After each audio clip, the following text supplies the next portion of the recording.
Gusto mo bang maging isang magaling na leader? Ito ang pangatlong katangian na meron dapat ang isang magaling na leader.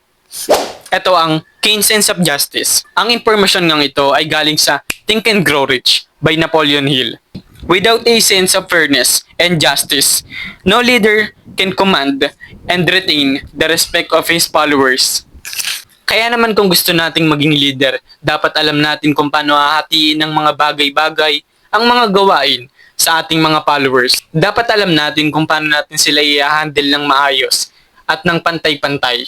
At kung meron ngang complaint at pagkakaaway sa isa't isa, dapat marunong tayong humusga ng maayos. Dapat maayos yung justice nating ibinibigay.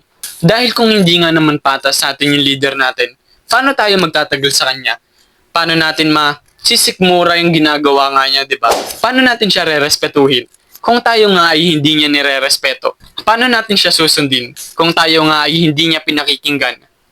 Kaya nga kung gusto mong maging isang magaling na leader, dapat alam mo kung paano magbigay ng justice at command sa kanila ng pantay-pantay.